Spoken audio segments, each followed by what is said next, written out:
তো আমার একবার স্কুলে এরকম হয়েছিল যে স্কুলে সব বাচ্চারা রাখি পড়ায়, তো রাখি পড়ায়, সব হাতে রাখি পড়াচ্ছে। তো আমি বললাম যে না, আমি তো রাখি পরবো না। তখন দেখছি যে অনেক টিচার করেছে কি 2 হাত ভরে রাখি পরে নিয়ে এসেছে, এবং সেই রাখি পরে নিয়ে এসে ফেসবুকে ছবিও দিয়েছে, দেখো বাচ্চাদের দান। ভালো কথা, বাচ্চাদের দান।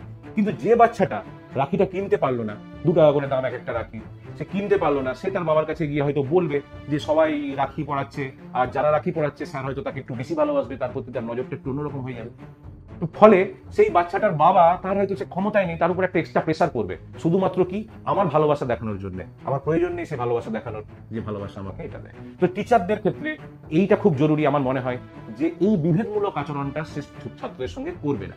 এতে মানসিক শাস্তি দেওয়া হয়, শুধু শারীরিক শাস্তি না, মানসিক শাস্তি দেওয়া হয়। আর মানসিক শাস্তি একটা মানুষের, যে কোনো মানুষের, তোমরা যারা বড় হয়েছো, আমরা যারা আছি, মন যদি খারাপ থাকে না, মানসিক যদি উৎকণ্ঠা থাকে, তাহলে কোনো কাজ হতে পারে না, আর সমস্ত রোগ তাকে এসে ধরবে। তাই বাচ্চাদের যদি মানসিক শাস্তি দেওয়া হয়, তাহলে সেই বাচ্চা শেষ হয়ে যাবে। তো শিক্ষার অধিকার আইনের প্রত্যেকটা পয়েন্ট খুব গুরুত্বপূর্ণ, মনে রাখবে।